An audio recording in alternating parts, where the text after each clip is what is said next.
Saturday, April 29th, 2017, marked the 45th President Donald Trump's 100th day of presidency since his inauguration on January 20th, 2017. To celebrate this milestone, President Trump flew to the Expo Center in Harrisburg, Pennsylvania for his rally. Once he took the stage and leant into his microphone, his speech became not about what he has accomplished, but about his war with the fake media.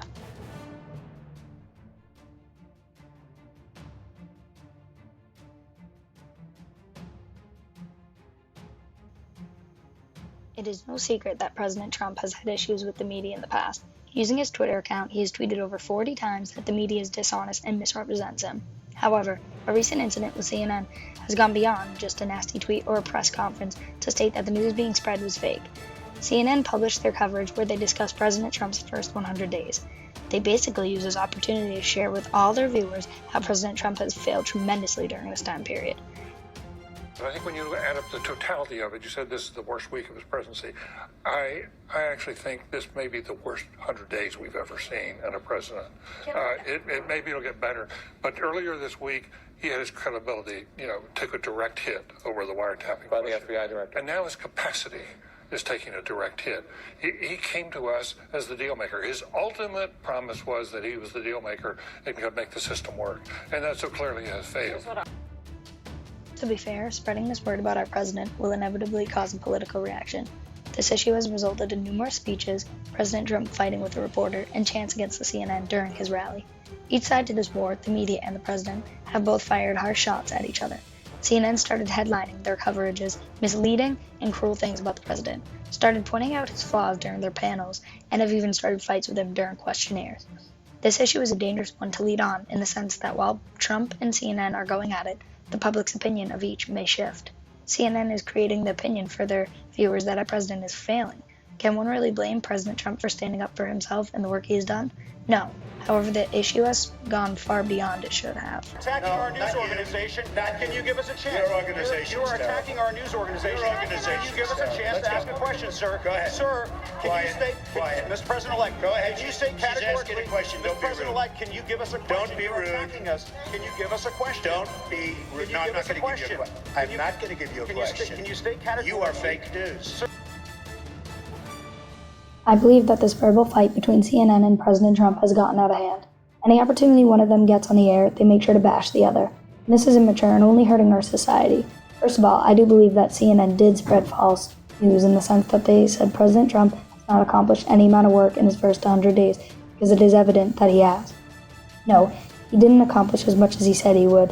However, stating that he is a failure, letting America down, and has amounted to no success or improvement while being in office is very cruel of a news network to say, especially one as well known as CNN.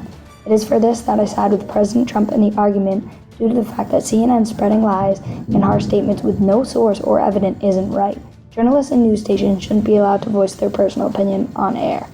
This is only influencing the public to what they believe, and in this sense, influencing the public to root against our president along with telling the society that he is a failure. CNN should not be allowed to do such a thing, and I side with President Trump as he stands up against them. Popular vote by 2.8 million. He's haunted by that. So he needs, he's a needy little baby. What he needs as a president, though, is to unify the country. What he needs as a politician is to expand his base. Okay, if you want to be small-minded, he needs to expand his base as a politician. But as a president, he needs to expand. But we're going to wait 1,361 days, and he's still going to be the moral midget that you saw in that stand in Harrisburg tonight. If he enters the room, I stand. If he signs a law, I obey. He is my president. But he is letting me down, and the vast majority of Americans down.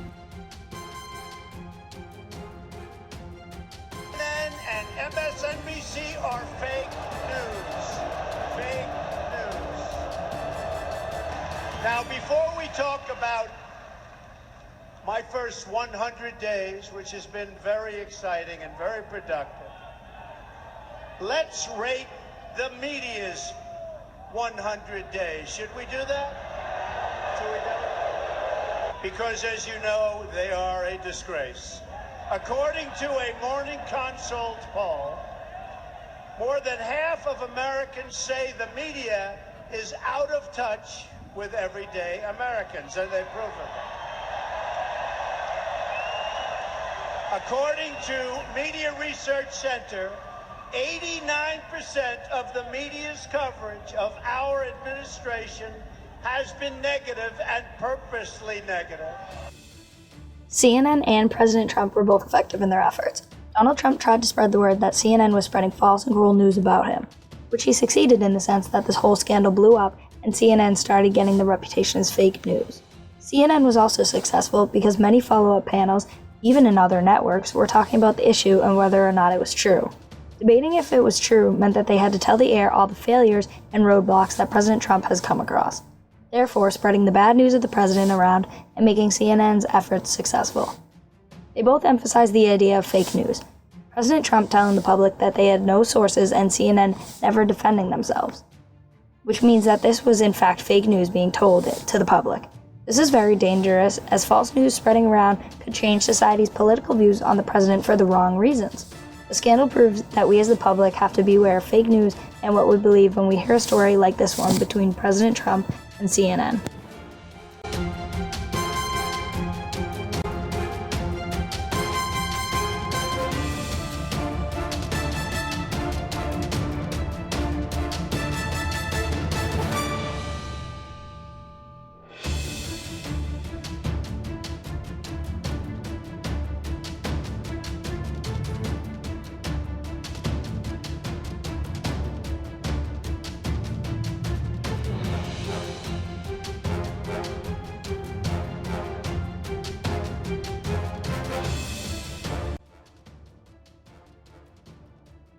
Trump has blasted as fake news.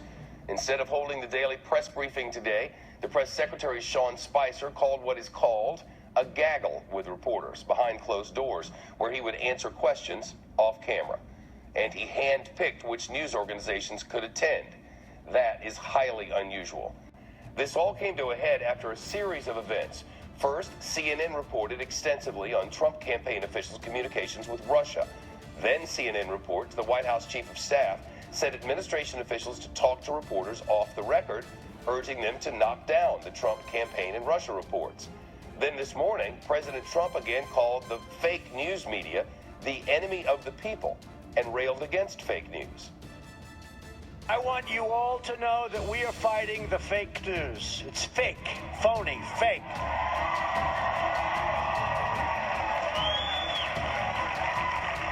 A few days ago, I called the fake news the enemy of the people, and they are. As a result of this incident, nothing drastic changed. However, there aren't any significant outcomes that can be made due to the fact that this incident only hurt both public figures, our president, and a very well-known news network. The outcome of this incident did spread the idea of fake news to the public. As President Trump speaks of this issue, I believe people who listen to him will take into account the idea of fake news and why we, as the public, should be careful when dealing with it. This issue is also not yet fully resolved, so there is still time for a drastic reaction or possible change to occur. However, as of right now, the results of this incident unfortunately were not drastic enough for the public to turn its eyes to the fake news.